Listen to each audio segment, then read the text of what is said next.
नमस्कार। मेरा नाम है विप्लव। आप देखना शुरू कर चुके हैं लीगल रिपोर्टर। लगातार आपके प्रश्न हमको आ रहे हैं और एक प्रश्न सबसे ज्यादा आ रहा है कि साहब एफआईआर हो गई है, अब क्या करें, हमको कहाँ जाना चाहिए। आप जानते हैं कि बहुत से मामलों में जहां सिविल का विवाद था, पारिवारिक विवाद था, अलग अलग तरह के विवाद थे, उसमें एफआईआर कर दी जाती है।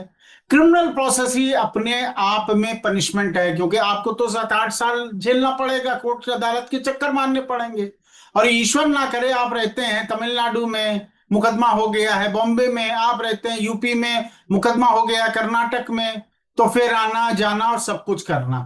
तो इसलिए 482 की जो पावर है उसको एक्सरसाइज करके अब जो 528 BNSS हो गई है, उसको पावर का इस्तेमाल करके आप हाईकोर्ट को प्रथम दृष्टया बताते हैं कि साहब ये एफआईआर ही झूठी है, ये जो तथ्य लेके आए हैं सब मनगढ़ंत हैं।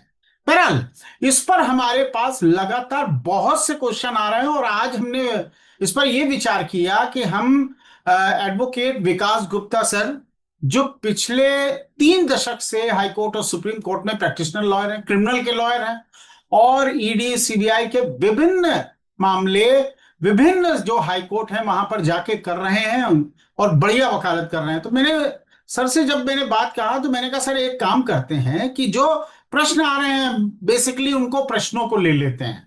तो जो आपके प्रश्न हैं आपने पूछे हैं कि साहब क्या करें, कैसे करें, समझ में नहीं आ रहा है, बहुत से लोग ये बता रहे हैं, बहुत से लोग वो बता रहे हैं, तो करें क्या। तो विकास सर आपका बहुत बहुत स्वागत है लीगल रिपोर्टर में। विकास सर मैं सबसे पहले शुरुआत करूंगा, क्योंकि एक थोड़ा सा हम चाहेंगे कि 482 की पावर को और जो रीसेंट जजमेंट आए हैं सुप्रीम कोर्ट हाई कोर्ट को, उसको मिला के जरा हमें आप ब्रीफ बस समझा दीजिए हमारे दर्शकों को, जिससे उनका क्लियर हो जाए। बाद में मैं प्रश्न लेता हूं सर। विप्लव, अगर पिछले सर। 1 1.5 साल से 482 की पावर कैसे एक्सरसाइज करनी चाहिए, किस तरह से सिविल केसेस को क्रिमिनलिटी का रूप दिया जाता है, ये अगर इसकी समीक्षा करें तो हम पाएंगे कि निरंतर लगातार month after month supreme court से डायरेक्शंस जजमेंट्स आती जा रही हैं। वो रिकब बयानी की जजमेंट हो या उर्मिला की जजमेंट हो, आप ये देखेंगे कि सुप्रीम कोर्ट ने कहा है कि हाई कोर्ट्स को हस्तक्षेप करना चाहिए। और हम्म। एक ये ट्रेंड बन गया है कि सिविल मैटर्स को, क्योंकि उसमें काफी लंबा समय लगता है, तो सुप्रीम कोर्ट ने ये कहा कि हमारे जुडिशियल सिस्टम पर ये शक पैदा होता जा रहा है कि अगर सिविल मैटर्स में बहुत साल लगा रहे हैं तो आप एक शॉर्टकट लीजिए, एक एफआईआर झूठी सिविल मैटर्स को क्रिमिनलिटी का रंग रूप दीजिए, एक अच्छी तरह से वेल ड्राफ्टेड कंप्लेन बनाइए और उसको एफआईआर में कन्वर्ट करिए और इन्वेस्टिगेशन करके अक्यूज पे दबाव बना करके उसे सेटल किया जाए।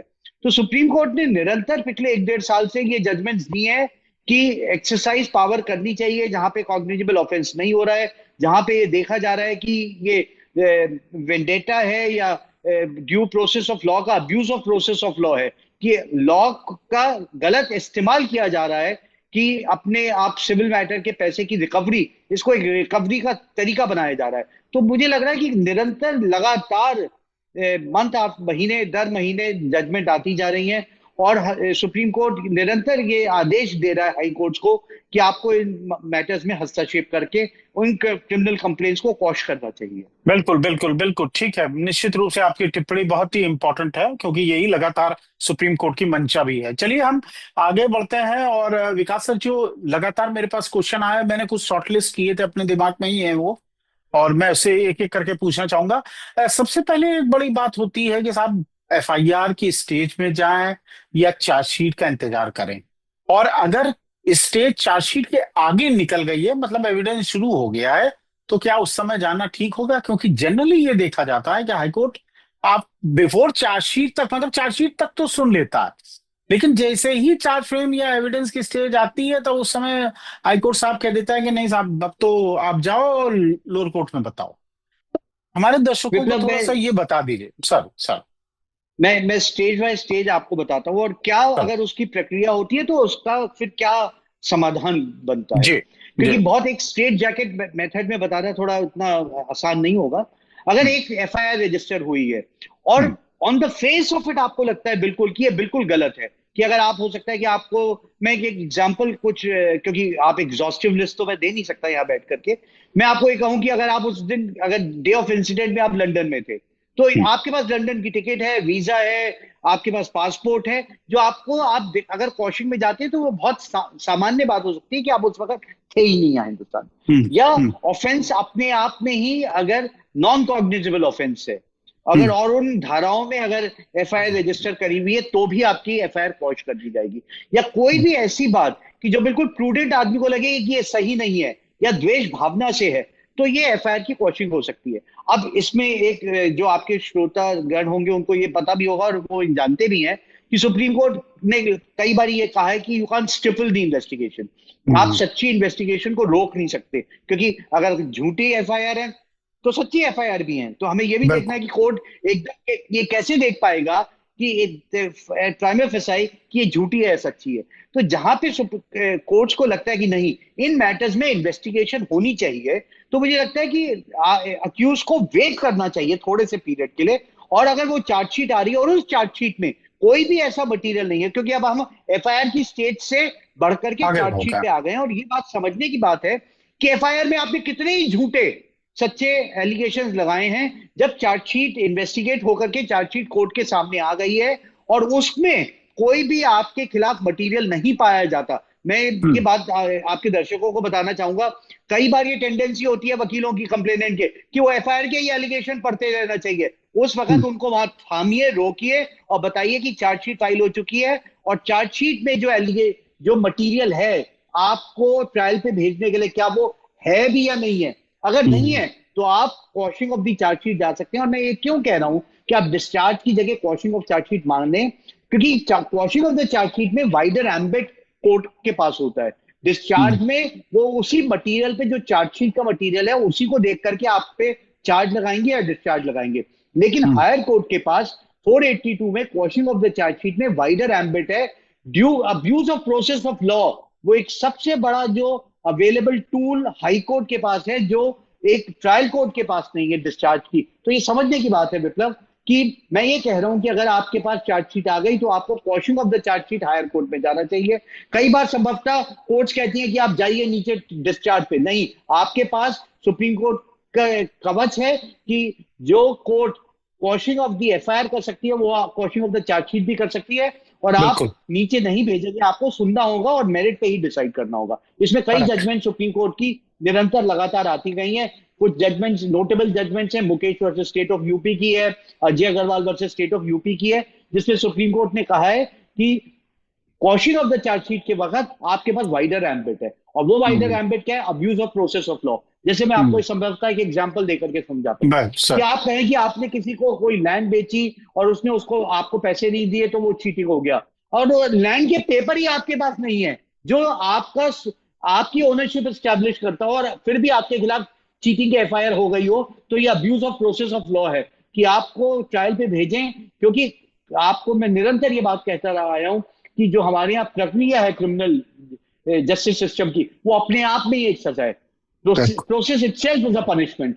तो आपको में आवश्यकता नहीं है कि आप ट्रायल पे जाएं या डिस्चार्ज के लिए जाएं, आप एकदम क्वॉशिंग ऑफ द चार्जशीट के लिए आए। ठीक है, दूसरा हमारे पास महत्वपूर्ण जो आपने बिल्कुल निश्चित रूप से सही बात बताई। दूसरा सबसे ज्यादा कॉमन क्वेश्चन आता है कि साहब ये हमको ये सर आप सलाह दीजिए कि साहब हम पहले तो एफआईआर से ये कैसे समझें कि साहब प्राइमा फेसाई इस एफआईआर को निचली अदालत में जाके और प्रोसेस से चलाना है, या हाई कोर्ट जाने के लिए इस एफआईआर में मटेरियल है, उसको समझने का बेसिक क्या तरीका होगा, अगर बहुत संक्षेप में अगर मैं आपसे जानना चाहूं तो। अब विप्लव, वही मैंने आपको कहा कि ये डिपेंड करता है कि आपके अगेंस्ट एलिगेशन क्या है, और जो भी हम्म। अक्यूज है उसको ये मालूम है कि वो एलिगेशन हम्म। सच्चे हैं या झूठे हैं, हम्म। और क्या करेक्ट। उसके एलिगेशन के बेसिस पे उसके खिलाफ मटेरियल इकट्ठा किया जा सकता है या नहीं किया जा सकता। हम्म। मैं आपको कई एक उदाहरण देता हूँ कि कहीं पे आई विटनेस का है कि बॉडीली ऑफेंस हुए हुए हैं, वहां का मापदंड अलग है, चीटिंग, फोर्जरी और ब्रीच ऑफ ट्रस्ट का मापदंड अलग है। और क्यों है ऐसे मापदंड? हम्म। क्योंकि जो फाइनेंशियल मैटर्स हैं विप्लव, वो अमूमन ज्यादातर उसमें डॉक्यूमेंट्री एविडेंस है। तो हम्म। आपकी गवाही, आपका स्टेटमेंट उतना इंपॉर्टेंट ना हो करके जो एक डॉक्यूमेंट, आपने अगर सपोज किसी से रुपया लिया और आपने उसकी चीटिंग की मंशा से किया है और वो पैसा बैंक के माध्यम से या किसी और माध्यम से आया हुआ है, जो आप जिसको हटा ही नहीं सकते, जिस मनी ट्रेल को आप हटा ही नहीं सकते, और जो डॉक्यूमेंट्री नेचर हो गया है, वो एविडेंस ज्यादा पुख्ता आपके खिलाफ हो गया। और अब हम बॉडीली ऑफेंस के खिलाफ आते हैं, तो वहां पे सर्कमस्टेंशियल एविडेंस है। क्या सर्कमस्टेंशियल एविडेंस आपके खिलाफ पॉइंट कर रहा है या नहीं कर रहा है, तो क्वेश्चन में नहीं होगा। और अगर वो पॉइंट नहीं कर रहा, या उसमें एक चार्जशीट फाइल होने के बाद 161 के बयान आपकी तरफ पॉइंट नहीं कर रहे हैं, या ऐसा कोई मटीरियल चार्जशीट में आपके खिलाफ नहीं है, तो आप उसकी क्वेश्चन में जा सकते हैं। तो ये डिपेंड करता है कि कौन सा ऑफेंस है, क्या वो डॉक्यूमेंट्री नेचर है या नहीं है, उस डॉक्यूमेंट्री में क्या मनी ट्रेल इस्टेब्लिश हो रही है नहीं हो रही है। ये संभवतः विप्लव फाइल पढ़ने के, केस को स्टडी करने के बाद और एक्सपीरियंस के साथ बातें आती हैं सामने। ठीक है, ठीक है, ठीक है विकास सर, हम एक अगले क्वेश्चन की तरफ बढ़ते हैं। विकास सर, जनरली ये देखा गया है कि बहुत से एडवोकेट साहब राय देते हैं कि आप क्वेश्चन की तरफ मत जाइए, और चार्ज फ्रेम हो गया है और डिस्चार्ज फाइल करिए। और डिस्चार्ज अगर by the way session court नहीं करता है, तो आप एक काम करें, हाई कोर्ट चले जाएं रिवीजन में। तो क्या ये जो प्रोसेस है, और क्या 482 का एक्सरसाइज करना, इन दोनों में आपको क्या लगता है, क्या डिफरेंस है और क्या करना चाहिए आम आदमी को? मतलब बड़ा सीधी सी बात है, अगर आप आईएएस का अटेम्प्ट दे रहे हो और आपको हम्म 3 अटेम्प्ट मिल रहे हैं या 4 अटेम्प्ट मिल रहे हैं, तो आप कौन सा वाला लोगे, ये बताओ जवाब मेरे को आप हम्म हम्म दो। हम्म यार, निस्संदेह आप जो 4 अटेम्प्ट आपको आईएएस के लिए मिल रहे हैं, वही आप पूरा करेंगे। तो अगर आप चार्ज लगवा रहे हैं, तो आपके पास वहां पे मानिए मजिस्ट्रेट ट्राइबल ऑफेंस है, एक एग्जांपल हम्म देके हम्म स्पष्ट शब्दों में मैं आपको समझाऊं, एक जी जी। मजिस्ट्रेट ट्राइबल ऑफेंस है। तो आपने चार्ज पे बहस करी मैजिस्ट्रेट के सामने, और आप पे चार्ज लग गया, तो आप डिस्चार्ज में गए सेशंस में, और सेशंस में भी आपको अगर डिस्चार्ज नहीं किया, तो आप रिवीजन में आ गए हाई कोर्ट में। एक ठीक तो आपके पास 1 2 3 रास्ते बचे। अब अगर आप उसी चार्जशीट पे जिसपे आप डिस्चार्ज मांग रहे थे, और उसमें आपके पास एक एडेड ग्राउंड हो गया which is abuse of process of law, तो आपके पास एक और अटेम्प्ट हो गया। इस अटेम्प्ट में अगर आप फेल भी हो जाते हैं, मतलब मैं मानूं, तो भी हम्म आपके डिस्चार्ज पे कोई फर्क नहीं पड़ता।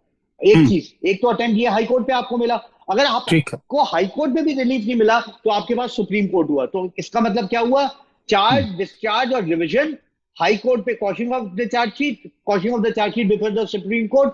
अगर आप पहला रास्ता अख्तियारते हैं, तो आपके पास 3 अटेम्प्ट मिले, और अगर आप दूसरा रास्ता अपनाते हैं, तो आपके पास 5 अटेम्प्ट हैं आपको। तो आपको ये देखना है, मुझे लगता है कि अगर आपका केस अच्छा है और abuse of process of law हो रहा है किसी भी रूप से, कि वो चार्जशीट में गलत है, इन्वेस्टिगेशन सही नहीं हुई हुई है, पूरे तथ्य नहीं आए हैं, या फिर डज नॉट डिस्क्लोज ऑफेंस, ये बहुत सारी चीजें हैं। उनमें से जो भी चीज अवेलेबल है, मुझे लगता है कि आपको दूसरा रास्ता अपनाना चाहिए, क्योंकि उसमें आपके पास विकल्प भी 5 है।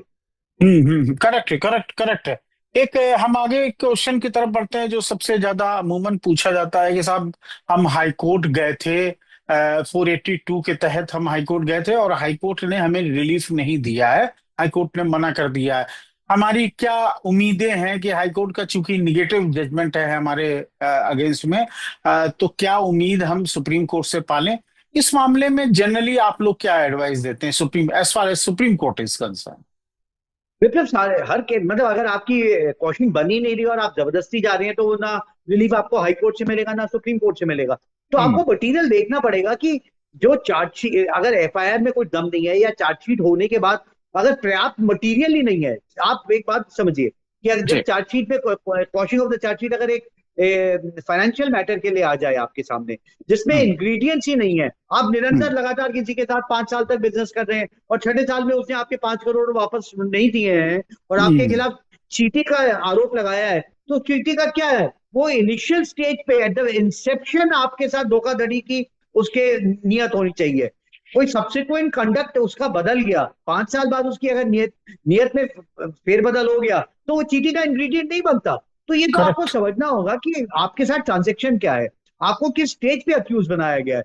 क्या आप स्ट्रेंजर हो, आपके साथ एक व्यापारिक उसका संबंध है, या आप बहन भाई हो, उसने आपको कह दिया कि आपने उसकी विल फोर्ज करी है, या बहुत सारी ऐसी चीजें आ रही हैं। तो आपको ये देखना होगा कि क्या जो ऑफेंस है उसके इंग्रेडिएंट्स मीट हो रहे हैं, पॉइंट नंबर 1।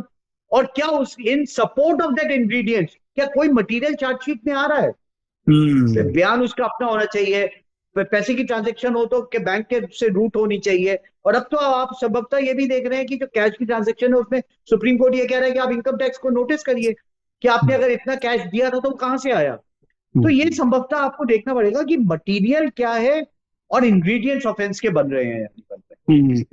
ठीक है। विकास सर, 482 और 226, जो आर्टिकल 226 में आप हाईकोर्ट को अप्रोच करते हैं और 482 में सीआरपीसी में अप्रोच करते हैं, इन दोनों का क्या लीगल डिफरेंस क्या है, हमारे जो दर्शक भी समझे और वो भी लॉ स्टूडेंट भी समझे, क्योंकि लगातार ये क्वेश्चन आता रहता है। हाँ विप्लव, वो लगातार क्वेश्चन इसलिए भी आ रहा है कि प्रांजल वर्सेस स्टेट ऑफ महाराष्ट्र की जो जजमेंट है जी अभी जो जी। रिसेंट आई है, उन्होंने कहा कि अगर आप वॉशिंग ऑफ दी चार्जशीट जा रहे हैं और जहां पे समनिंग हो चुकी है वहां हम्म 226 मेंटेनेबल नहीं होगी, which is a writ jurisdiction.